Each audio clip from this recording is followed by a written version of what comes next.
Good evening. Most of you probably don't know, but back in the day, I was a figure collector. Well, mostly posable action figures such as SH figures and figmas. Actually, just figmas, once I realized the quality control on SH figures was pretty bad. My collection method at the time was, if I'd seen the series, I'd buy the figure, regardless of whether or not I actually liked that certain character. Unfortunately, that landed me with a handful of figures I'm not really attached to. Take Sayaka Miki, for example. Well, I still like Madoka Magica. My favorite member of the Holy Quintet is actually Kyoko. I actually never ended up getting a full set of figures from one particular series, but hey, look at this list that detailed on how they're going to be split up between my sister and I. Then, a few years into collecting, it seemed as if Good Smile companies started halting production on Figmas in favor of Nendoroids and pop-up parades. Not to mention how high the prices for these suckers became. I thought $66 for Figma Makoto Tachibana was expensive back in 2017. Seeing as $80 is kind of the standard now is just unbelievable. So my collecting style switched to, I'll just buy it if I really like the character, and that's how I ended up with a bunch of Nendoroids instead. Cause the amount of characters they were turning into Figmas, yeah, the decrease was noticeable. Nothing exciting, nothing interesting, well, with the exception of one certain line. I briefly mentioned in my last video, go watch it, that I have a certain Anime Expo tradition in which each time I go, I buy a figure, or something. In 2016, I bought an SH Figure Art Sailor Venus. 2017 was the year I bought my other Figma Snow Miku, along with limited edition Figma Yuki Kono. And in 2018, I bought Rua's Body. Uncooked Rua jump scare. For those unaware, Snow Miku is an iteration of Miku, but snow. Each year, a new design based on a certain theme is decided via a poll hosted on the Good Smile Company website. Usually, the winning design gets made into Nendoroid and Figma, plus various other merch. It's a tradition that's been going on since 2012. Some of my favorites include the 2017 design, the 2018 one, and the one from 2022. This year, I had my sights set on Figma Snow Miku 2023, as I really like her pastel pink and blue color scheme, not to mention her beautiful outfit. Or so I thought. Well, the 2023 Nendoroid was available to buy. The accompanying Figma was from 2022? I guess at some point they stopped selling the matching Nendoroid and Figma pairs, which was kind of a bummer. Even on the website she was listed to be released in October.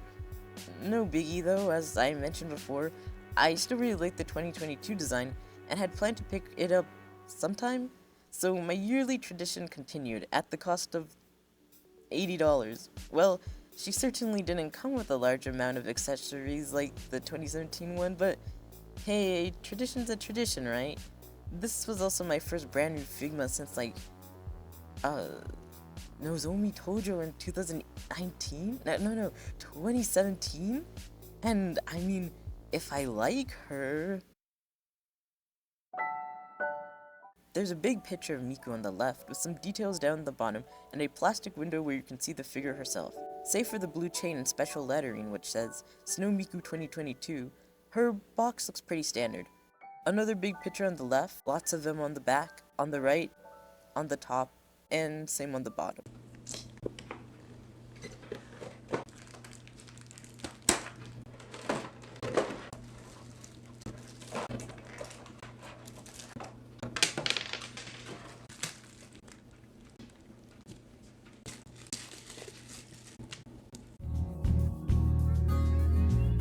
Snow Miku 2022's theme was the Hokkaido Winter Sea, so she's appropriately dressed as a ship captain to conquer it. She has a long navy blue coat, a shorter white undercoat, a red collared shirt, and a black necktie.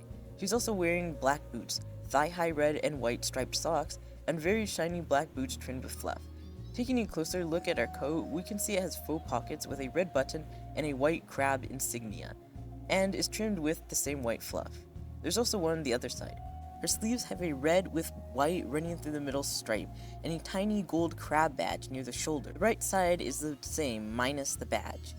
The sleeves also are trimmed with white fluff, and it appears she's wearing black gloves. Moving on to the back, she has a faux hoodie, once again trimmed with that same white fluff. There's a hole for the stand, 2 white stripes, a red crab in the middle, and an ever so slight white gradient at the bottom. The back two flaps that allow for movement keep popping out, so I'm trying to push them back in here. Of course, the bottom of her jacket is also trimmed with white fluff. Moving on to her hair, it has this very swirly spiky look that seems to resemble crashing waves. As for the color though, it's kind of the standard light icy blue that most snow Mikus have, but it gradients into white, which really highlights the swirling wave effect. And not to mention these weird white tendrils, they're made out of a flexible plastic that looks kind of like the white stringy thing that comes out of a pulled apart crab leg. I can't tell if it's a hair accessory or a part of her hair, as it's attached to the back as well as to these red ribbons which resemble crab claws. Taking a closer look at her face, we can also see her bangs kind of swoop up into a wave shape, giving her these super cute white highlights. The pieces of hair framing her face gradient into red have one white snowflake on each side. The red claw-shaped ribbons are attached to these very small golden bands which you can hardly see. And speaking of things you can hardly see, she also has these strangely shaped black headphones. Moving on to her facial features, she has very cute rounded eyelashes, short blue eyebrows, and what seems to be a hint of red eyeliner. Her eyes are also super pretty with this dark grayish blue that fades into a lighter shade, and her pupils seem to have a hint of maroon red in the center. Miku, of course, comes with the standard 3 faceplates: a neutral smile, or the default expression, a super excited, starry-eyed expression, and an eyes closed grinning expression. On the rack, she has 4 pairs of hands: fist, tight holding hands, relaxed hands, and looser holding hands. She also came with 3 extra hands in a separate bag: a pair of peace signs, and 1 pointing left hand. An alternative bang part that includes sunglasses. And here's how the back looks. The sunglasses are detachable, but I don't know why you'd want to do that. An alternate torso part that's just her white coat. It's very nicely sculpted and painted, I must say. There's a hole on the back for a stand. Besides being able to see the front buttons better, the long cuff sleeves are the only thing you can't see with her trench coat on. A captain's hat that has the same stripe and gold badge as the left sleeve. There's these super cute 3 golden barnacle details on the left, and 2 buttons on each side. The brim and inside of the cap are black. Golden binoculars that have a black band around the front and back. The lenses are also colored black. You can't really see it that well, but there's a little gold crab in the middle. Like all snow Mikus, she also comes with her partner, Rabbit Yukine. There's a lot in his design that resembles Miku's, such as these golden binoculars he's holding and his navy fluff-trimmed hoodie. There's a small red crab hanging onto his left ear. On the back of his hood, there's a hole for the stand. His little tail also sort of matches Miku's hair with a red gradient. She also comes with a basic Figma stand, a stand extender plug thing. Here's Rabbit Yukine's stand that you have to assemble out of the package.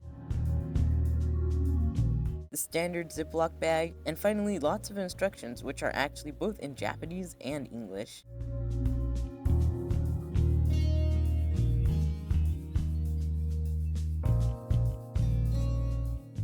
Her wrist moves up and down, side to side,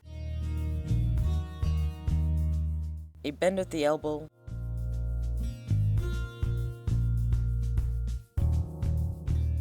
her head movement is a bit restricted with the coat on, but moves well side to side.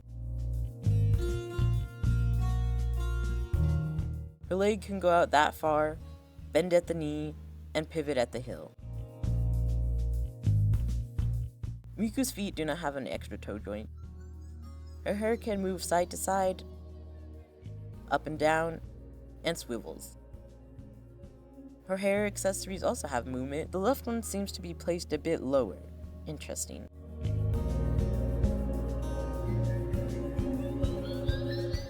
I'm not sure what to call this section, but let's put on her accessories. The hat is pretty simple. Just press it down on her head like so.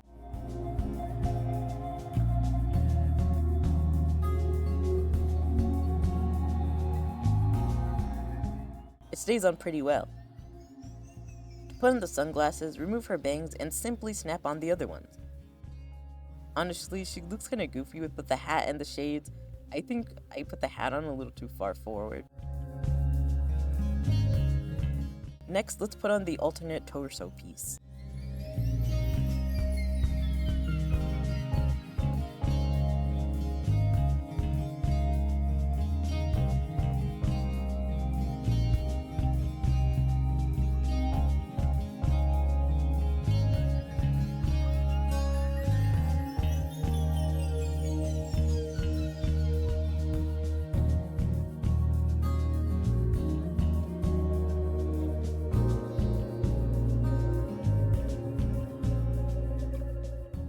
One thing I want to know is that her neck is very slouched. I guess it can be hidden in some poses, but it's very noticeable from the side. As for posability, she can move side to side, bend forward this much, and back that much, before her torso pops off. Here's a very janky size comparison with Snow Miku 2017. Now onto the photos.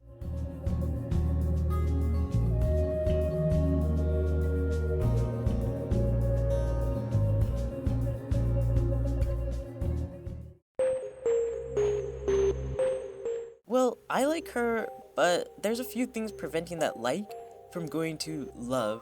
First, I should have mentioned at the beginning her price, which we have a few of them to go over. She was originally listed at 8,000 yen, which converted to USD is about $53 as of right now. A more straightforward conversion is what she was going for at Anime Expo, $80, but plus tax that came out to a total of $87.60. Now, here's a few gripes I have with this figure. For the most part, the paint job is wonderful, but on my copy there's a few spots where it's less than stellar. Some of the buttons on her jacket just look like they've been blobbed on. Now, you'd probably expect me to complain about the stand hole being too tight, but kind of a hot take, I guess. I don't mind that. In my whole collection, there's about 2 figures that will absolutely, without fail, fall off their stands when moved, because the hole where it plugs in is too big. I'd rather have some trouble getting the stand in than not having them stay on it at all. Some other issues I've noticed have to deal with the extra torso part. It's not that big of a deal, but it kind of comes apart from the legs a bit too easily. Also, how can I forget the neck slouch? It's just so... need I say more?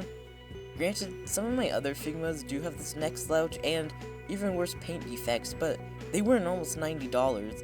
Also, the amount of accessories she comes with compared to, say, my other Snow Miku, like, I get it, there's a 7-year difference between these 2 releases and inflation and whatnot, but a $20 increase with less accessories?